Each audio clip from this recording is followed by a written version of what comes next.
Olá, está no ar o Jornal da Câmara. Comissão de Economia debate demora no pagamento de auxílio a atingidos pela enchente.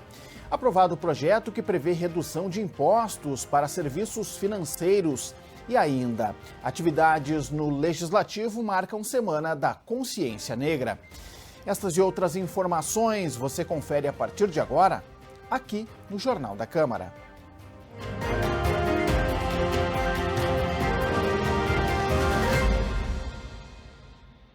A Comissão de Economia do Legislativo tratou nesta terça-feira sobre a demora no pagamento do auxílio às famílias atingidas pela enchente no mês de setembro. A CEFOR irá convocar representante da Prefeitura para explicar o atraso. Há pelo menos 2 meses, o Rio Grande do Sul sofre com uma série de temporais. Em Porto Alegre, boa parte dos eventos climáticos atingiu a região das ilhas. Centenas de famílias perderam móveis e eletrodomésticos. Com as casas invadidas pelas águas, muitas pessoas foram resgatadas pelo Exército e pela Defesa Civil. Algumas foram encaminhadas para os abrigos da Prefeitura. Nós todos sabemos que há uma diferença muito grande entre o tempo da máquina pública e o tempo da iniciativa privada. Sabe disso? Agora, quem tem fome tem pressa. Quem não tem a casa tem pressa. Quem precisa de roupas tem pressa. Ainda em setembro, os vereadores aprovaram um projeto de lei do Executivo que criava o Programa de Recuperação Emergencial e Auxílio Humanitário. Pensada para ajudar os moradores das ilhas, a proposta previa a liberação de R$ 3.000 para aquisição de móveis e eletrodomésticos. O texto da matéria ainda determinava o pagamento de parcelas de R$ 700 por até 3 meses para custear uma estadia solidária. Quase 60 dias depois, as famílias ainda não tiveram acesso aos recursos. Os 3 mil que já eram pouco em setembro. E agora, eu sei que 3 mil é muito para quem tem pouco, mas eu digo, agora é nada em relação ao que aconteceu. Nada esses 3 mil. E então, Mário, eu vou dizer uma coisa para ti. Nós vamos mobilizar, mobilização nesse caso é por dignidade básica, por sobrevivência. É um absurdo o que esse governo está fazendo. Então, eu digo, e com isso concluo, que olha os dados, 29 de setembro votamos. Há mais de 40 anos, a Márcia mora na Ilha do Pavão. Desde a aprovação do projeto, essa dona de casa aguarda pelo auxílio emergencial. E a gente está lutando por isso. Hoje estava no grupo das ilhas, como a Defesa Civil não passou nas ilhas, nem para largar água, que temos sem água, sem luz, com a enchente. E tá um caos lá que a gente não consegue nada em lugar nenhum por lá. Temos esquecido nas ilhas. Os moradores da Ilha da Pintada também reclamam da falta de apoio da Prefeitura. Para Joyce, o dinheiro ajudaria na reconstrução do próprio lar. É uma coisa assim que não tem cabimento as pessoas estarem precisando. Eu fiquei 40 dias fora na outra enchente. Eu voltei para casa depois, porque eu consegui móveis, porque eu não tinha nem onde dormir. Colchões, cama, vai tudo, acaba com tudo, é triste demais. Agora, eu consegui doações, eu não sei também se eu vou chegar lá e vai ter doações. E aí, esse dinheiro está onde? 3 mil, uma máquina, uma geladeira, não compra. Como encaminhamento, a CEFOR irá convocar Rogério Beidac, coordenador do Programa de Auxílio Humanitário da Prefeitura de Porto Alegre, para participar de um novo encontro. O objetivo é continuar cobrando a liberação dos recursos para as famílias que moram na região das ilhas da capital gaúcha. Na Comissão de Saúde, os parlamentares abordaram a situação dos profissionais da Estratégia de Saúde da Família. Os trabalhadores cobram, entre outras demandas, os pagamentos de incentivo e gratificação. A reunião foi conduzida pelo presidente da Cosman, o vereador José Freitas. O proponente do encontro, o vereador Aldacir Olibone, que também integra a comissão, disse que a demanda surgiu dos agentes que atuam na estratégia de saúde da família. Conforme o parlamentar, a principal reivindicação é em relação ao fornecimento de comprovantes de recolhimento ao INSS, pois no sistema do Instituto não constam depósitos nos últimos 15 meses. Nós percebemos que os agentes comunitários de saúde, os agentes de EDMIAS, muitos deles estão recolhendo, o governo está recolhendo no INSS e não está repassando o seu recurso, e muitos trabalhadores, ao saírem em licença de saúde, estão sendo prejudicados. É lamentável que o governo recolhe o INSS e não repassa ao instituto que é o INSS. Primeiro aspecto. Segundo aspecto, muitos trabalhadores fizeram concurso de agentes comunitários de saúde e agentes de endemias, mas têm a carteira assinada com auxiliar administrativo ou até uma servidora que estava aqui com a carteira assinada como presidente da República. Os agentes de saúde de combate a endemias que participaram da reunião também trouxeram demandas relacionadas à jornada de trabalho e falta de materiais para desenvolver suas funções. Falamos a respeito as condições de trabalho hoje. Nós não temos mochila, nós não temos o material necessário para exercer o trabalho, sendo que o agente comunitário passa na rua o tempo todo. Trouxemos também as condições que a gente, né, com a previsão de um calor fora do comum, que a gente possa pensar em uma estratégia de atender a comunidade de uma outra forma, tá? Não deixar desassistida a comunidade, mas também preservar a saúde do trabalhador. Em resposta aos questionamentos dos agentes, o secretário adjunto da Saúde, César Sulzbach, explicou que muitas demandas dependem de outros setores, como a Secretaria de Administração e a Procempa. Acrescentou ainda que tratativas já estão sendo feitas com estes órgãos. Hoje, infelizmente, a SMAP não está presente, né? Pelo que me informaram, o convite chegou um pouco mais tarde, eles não tinham possibilidade de se fazer presente, e era fundamental essa presença, porque a grande maioria das demandas aqui realizadas, há uma interação precípua da SMAP, né? A saúde, os trabalhadores estão vinculados à saúde, mas nós precisamos aqui da administração, né, de pessoal, para poder dar a sequência nessas discussões.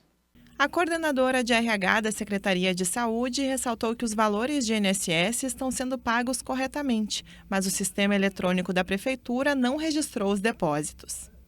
Existe um processo eletrônico, né, que tramita na Prefeitura, juntamente com a nossa CGM, agora me fala, Controladoria Geral, né? Controladoria Geral do município e Secretaria de Administração. Então, é um processo que a Secretaria Municipal de Saúde não tem ingerência direta sobre ele, onde todas as DARFs, que a gente chama, né, que é a comprovação de pagamento, estão lá inseridas. Falta, de fato, que se faça uma apresentação disso ao sindicato, e o sindicato já solicitou uma agenda para a Secretaria de Administração, recebi ontem o ofício, então acredito que isso será sanado de forma mais breve possível, para que essa comprovação ela seja feita, embora não conste em sistema, porque, de fato, temos problemas na implementação do e-social que estão sendo resolvidas junto à Procempa, né? Mas eu não quero aqui ser leviana de expor um prazo, porque esse prazo ele depende da Procempa, depende da administração. De acordo com o proponente da discussão, nos próximos dias, uma nova reunião sobre o assunto deve acontecer. Nós fizemos um encaminhamento no dia de hoje para que em 10 dias a gente volte a fazer uma outra reunião para poder discutir isso, né? As gratificações, os incentivos, a regularização desses trabalhadores que estão irregular, a questão do fornecimento dos EPIs, que muitos deles estão, enfim, não têm condições, não estão recebendo, a reposição dos agentes comunitários de saúde em algumas unidades. Na Comissão de Educação, o debate foi sobre o projeto de construção de um prédio no terreno ao lado do Museu Júlio de Castilhos, no centro da capital. A representação da instituição teme que o empreendimento possa descaracterizar a região. Segundo o representante do Museu Júlio de Castilhos, tramita na Prefeitura um projeto para a construção de um prédio de mais de 100 metros de altura em um terreno na Rua Duque de Caxias. Preocupados com a possibilidade do empreendimento afetar o acervo do museu, a comunidade abriu uma ação civil pública para barrar o projeto. Nós temos o impacto de sombreamento, né? Imagina um prédio de 100 metros de altura construído ao lado de um prédio de 10 metros de altura, né? Então, isso tem impactos no prédio do museu e no acervo do museu. E vamos deixar claro assim, qualquer prédio que seja construído seja mais alto do que o prédio do museu, ele vai exigir muitas medidas mitigatórias, porque nós precisamos preservar o prédio e o acervo do museu. Conforme Antônio, o Ministério Público foi favorável aos processos da comunidade e agora a ação tramita em âmbito federal. De acordo com a legislação vigente no município, no entorno do Museu Júlio de Castilhos, só podem ser construídos prédios com no máximo 45 metros de altura. Além disso, segundo o IPHAN, o Instituto do Patrimônio Histórico e Artístico Nacional, a construção do empreendimento na região vai descaracterizar totalmente a paisagem do centro histórico. Se outros prédios começam a surgir e outras propostas como tal começam a surgir, nos acende um alerta, porque isso pode representar importante alteração da paisagem do centro de Porto Alegre, que é a moldura, né, para os bens tombados em nível federal. Para a representante da EPAC, a equipe do Patrimônio Histórico e Cultural da Prefeitura, somente são aprovados projetos que tenham vínculo com a preservação. Débora da Costa disse que houve mudanças na legislação que devem ser mais debatidas. A Secretaria Municipal de Cultura afirmou que está acompanhando a discussão. Leituras que a gente tem que fazer da cidade, né? E tentar equalizar tudo isso, né? Mas nós ali dentro da Diretoria de Patrimônio e Memória, nós tentamos cada vez mais ampliar um pouco mais essa questão da gestão do patrimônio que a gente tem em Porto Alegre, divulgando ele, fazendo um reconhecimento maior para a gente poder fazer pelo menos que as pessoas... Porque hoje todo mundo discute muito também a qualidade de vida, né, que está sendo gerada, né, dentro da cidade.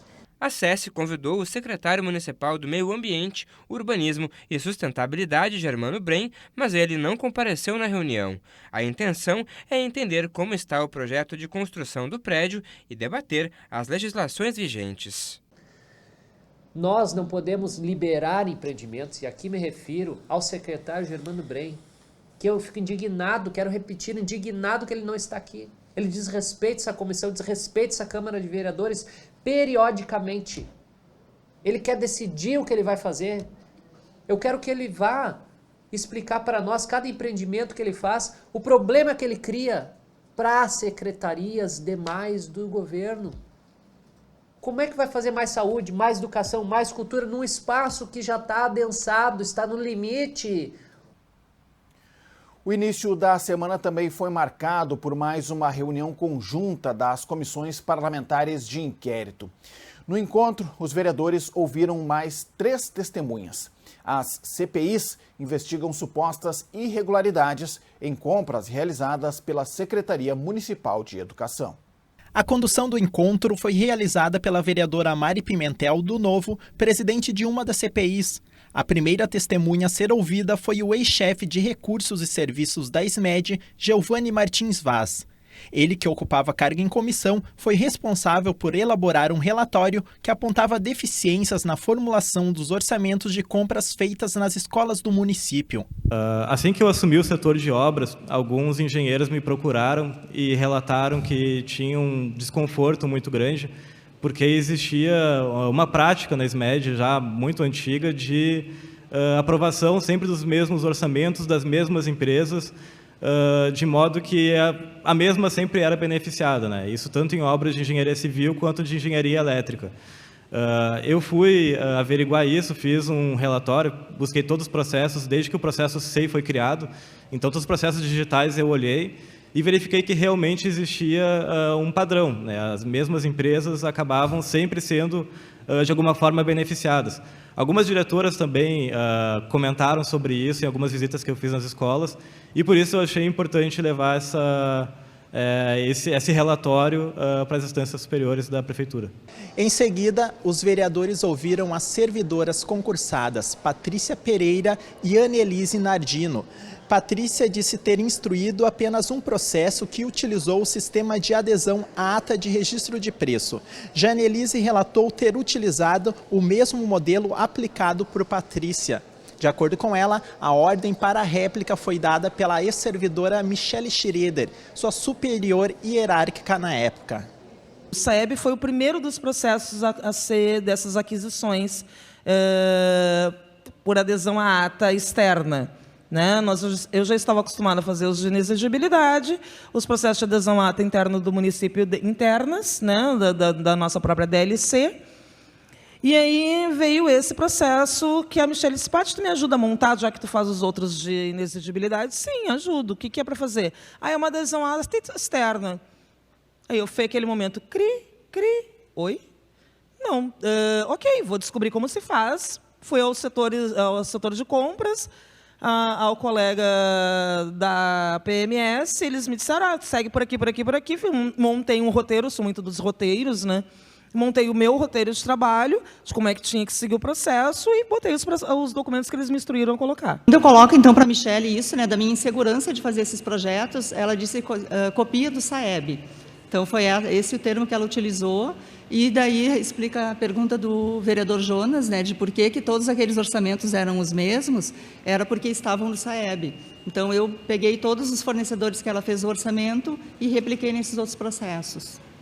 Isso foi isso. Então, a Patrícia ou a Michelle disse para copiar o SAEB? Foi a Michelle que disse. Para copiar o SAEB. Copiar do SAEB. Ela disse que a Patrícia ia nos orientar. A Patrícia, na verdade, ela ficou de professora de todos lá da SMED, que ninguém sabia fazer processo.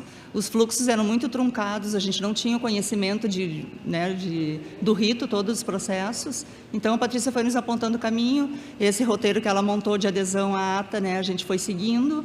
E eu fui pegando ali os fornecedores que ela utilizou, eu utilizei. Os vereadores aprovaram um projeto de lei complementar do Executivo que reduz as alíquotas de ISS-QN para operadoras de cartão de crédito e outros serviços financeiros. Conforme a Prefeitura, a medida visa estimular os investimentos em Porto Alegre. Pelo projeto de lei, as alíquotas do ISS-QN, o imposto sobre serviços de qualquer natureza, serão reduzidas de forma escalonada. A alíquota irá para 3% em 2024, 2,5% em 2025 e 2% a partir de 2026, até o final de 2038. Atualmente, os serviços são taxados em 5%. De acordo com o governo, o impacto da renúncia será de mais de 33 milhões de reais já em 2024. Para o líder do governo na Câmara Municipal, a proposta vai permitir que as empresas continuem investindo na capital. Em Porto Alegre, nós queremos reduzir os impostos para que as empresas que estão aqui não possam ir embora. E para aquelas que quiserem vir para Porto Alegre, tem uma porta aberta. Nós estamos de braços abertos para as empresas. Nós baixamos impostos em Porto Alegre de vários setores e todos esses setores aumentaram a arrecadação. Até hoje a Prefeitura não respondeu para quantas empresas, quantos empresários e quem está sendo beneficiado. Como será feito a análise desse benefício fiscal, vereador Mauro Pinheiro? Se todos queremos benefício fiscal, por que alguns são escolhidos? Por que nós temos os heróis de Porto Alegre, os heróis nacionais? Com a proposta aprovada pelo Legislativo, serão beneficiadas operadoras de administração de fundos, de consórcio, de cartão de crédito ou débito, de carteira de clientes, de cheques pré-datados, entre outras, do setor financeiro. Maior integração do sistema eletrônico e possibilidade de ampliação da sede do Legislativo. Prefeitura e Câmara formalizaram parceria no início da sessão de segunda-feira. O prefeito da capital e o presidente do parlamento assinaram os acordos. Logo na abertura da sessão, o prefeito assinou 2 termos de cooperação. Um deles formaliza a integração do Sistema Eletrônico de Informações. A partir de agora, o chamado SEI irá coletar e unificar dados utilizados pelos poderes executivo e legislativo. Acaba com a papelada, né? Uma relação mais profissional, uma relação mais do mundo moderno, da inovação. E a comunicação entre os gabinetes dos vereadores e da própria institucionalidade, isso melhora muito, né? A segunda questão é a cedência definitiva de um terreno. O legislativo precisa ter o seu espaço de trabalho. Eu fui presidente da casa, sei das dificuldades que tem aqui, né? Isso é um processo que aí a casa vai decidir a seu longo tempo, mas era importante, na medida que o presidente pediu, que a gente consolidasse. O terreno está aqui. a decisão de fazer é da Câmara de Vereadores. Durante o comparecimento ao plenário, Sebastião Melo ainda assinou o termo aditivo de cessão de uso do terreno que fica localizado ao lado do prédio da sede do Legislativo. Conforme a Prefeitura, o imóvel é considerado um próprio municipal. Por isso, o Executivo precisava formalizar a finalidade da área por parte da Câmara. É muito importante porque é um pleito, como dizia agora há pouco o vereador Aldacir Liboni, que faz parte da mesa diretora, que é um pleito muito antigo da casa de ter a cedência de terreno, ela documentada para a Câmara, se for no caso de ela fazer um anexo, melhorar as dependências da casa, ela pode fazer porque hoje está em nome da Câmara. A assinatura dos termos deverá agilizar os processos públicos e proporcionar a ampliação das estruturas do Legislativo da capital gaúcha. A sessão de segunda-feira também foi marcada por uma homenagem ao aniversário da Brigada Militar. A instituição completou 186 anos. Nascida em 1837, a Brigada Militar acaba de completar 186 anos de história. São quase 2 séculos trabalhando para preservar a ordem, zelar pelo patrimônio público e, o mais importante, garantir a segurança da população gaúcha. Para nós, da Brigada Militar, é muito importante esse momento, porque estamos aqui presentes na Casa do Povo. E a homenagem dos vereadores, as pessoas eleitas pelo povo, representa o reconhecimento da instituição que presta serviço todos os dias à nossa sociedade. E é um serviço que ele vai desde a informação, desde o atendimento pelo 190, até ações de grande complexidade, como nós estamos vivendo atualmente por ocasião dessas enchentes. Na sessão da última segunda-feira, a Câmara Municipal celebrou o aniversário da Brigada Militar. A vereadora comandante Nádia, do Progressistas, que atuou 28 anos na corporação, foi quem sugeriu a homenagem. Uma instituição SESC centenária que tem mostrado ao longo desses anos muito trabalho, muita devoção, muito comprometimento, como tu bem falaste, principalmente nos momentos em que a sociedade mais necessita. A Brigada Militar é uma instituição mais do que necessária e, por isso, todo o nosso comprometimento aqui da Câmara de Vereadores a homenagear homens e mulheres que defendem o povo gaúcho sem olhar a quem. Para o comando da Brigada Militar, celebrar o aniversário da corporação no ambiente legislativo é uma forma de aproximar o cidadão do trabalho dos órgãos de segurança do Rio Grande do Sul. Também na sessão de segunda-feira, a Câmara recebeu o representante da Associação de Pacientes de Cannabis Medicinal. O diretor da Acuracan afirmou que o tratamento com cannabis é visto com preconceito. Daniel de Los Santos ainda destacou que a entidade atende mais de 2.000 pacientes no país, em casos como Alzheimer, epilepsia e autismo. O espaço da Tribuna Popular desta semana foi ocupado pela Associação dos Arquivistas do Rio Grande do Sul. De acordo com o presidente da Associação dos Arquivistas, a profissão foi regulamentada em 1970 e hoje o profissional também precisa lidar com a digitalização dos documentos. Só que a gente tem que lembrar que nem tudo é digital, né? Parte está cada vez mais a cultura do digital. Hoje em dia os jornais cada vez são mais digitais, estão sendo em ambientes, o prontuário médico digital, cada vez vários documentos estão em ambiente digital. Mas essa semana, inclusive semana passada, a gente em Porto Alegre viu a doação de vários livros, os jornais do Jornal do Comércio encadernados, doados para o Arquivo Histórico de Porto Alegre, Moisés Velhinho. Então, ao mesmo tempo que a gente pensa no documento digital, digitalização, documento nato digital, a gente vê a documentação histórica e, ao mesmo tempo, permitindo que o cidadão, a comunidade, tenha acesso aos documentos históricos também nos seus arquivos. Vinícius ainda parabenizou o Parlamento pelo trabalho de resgate histórico realizado pelo setor de memorial da Casa. De acordo com o presidente da associação, a ideia de participar da Tribuna Popular foi apresentar para os parlamentares o que faz um arquivologista e a importância do profissional para a memória.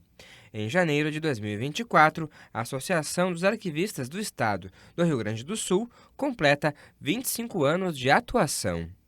O Dia da Consciência Negra, 20 de novembro, foi lembrado no plenário Otávio Rocha na sessão de segunda-feira. A celebração do Dia da Consciência Negra na sessão de segunda-feira foi proposta pela vereadora Karen Santos, do PSOL.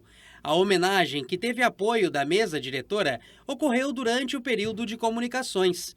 Da tribuna, a presidente da Associação de Mulheres Empreendedoras Sociais defendeu a criação de políticas públicas voltadas para o povo negro. Quando eu falo de empreendedorismo, eu falo de oportunidades, de dignidade, de esperança. Então é isso, é viabilizar, é ter políticas realmente que oportunizem, que deem oportunidades de forma a promover a equidade, porque nós sabemos que há uma grande diferença entre igualdade e equidade. E nós somos vistos como diferentes, então as oportunidades precisam ser diferentes para que nós possamos ter lá adiante oportunidades iguais para todos, pretos e não pretos. Nascida na Restinga e criada na Zona Sul de Porto Alegre, Karen faz parte do comitê organizador das atividades alusivas à Semana da Consciência Negra no Legislativo.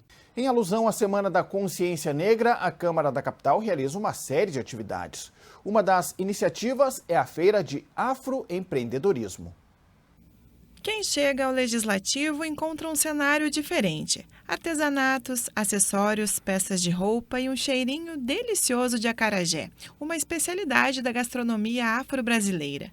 Tudo isso faz parte da segunda-feira de Afroempreendedores da Câmara de Porto Alegre, aberta oficialmente no início da semana. Para nós é muito importante porque você traz o afroempreendedorismo como tema também para a Câmara Municipal. A equipe organizadora pensou também nisso porque você desperta as pessoas a empreenderem, né? Pessoas que muitas vezes nem imaginavam que teriam capacidade, condições de ser um empreendedor e muitas vezes até mesmo trabalhando de carteira assinada e quando ela entende que o afroempreendedorismo pode trazer uma nova vida, assim, uma nova experiência de vida e elas vêm e participam. A Feira de Afroempreendedorismo faz parte da programação da Semana da Consciência Negra, organizada por uma comissão especial formada por servidores do Legislativo. E o intuito desta feira é exatamente de fortalecer o empreendedorismo das pessoas negras, em virtude de poder dar mais o apoio e mostrar a importância desse trabalho, né, que ajuda a movimentar toda a economia do país, ajuda a manter o sustento de diversas famílias, então é de extrema importância. O tema da Semana da Consciência Negra é afroempreendedorismo, potencializando talentos e valorizando a diversidade. Por isso que a Avenida Cultural Clébio Soria, no andar térreo do Legislativo, está assim, ocupada e protagonizada pelos empreendedores negros. Circulando pela feira, a gente conhece a história de expositores como a Maristela Alves, que há 10 anos empreende no ramo da moda. Ela nos conta que vê em feiras como essa a oportunidade de lucrar e desenvolver negócios. Resolvi entrar nessa área para a gente crescer, né? Porque antes eu era só uma costureira e modelista. E aí eu vi que participando de feiras, trazendo meu trabalho, a gente pode alavancar um pouquinho melhor a vida, a nossa renda.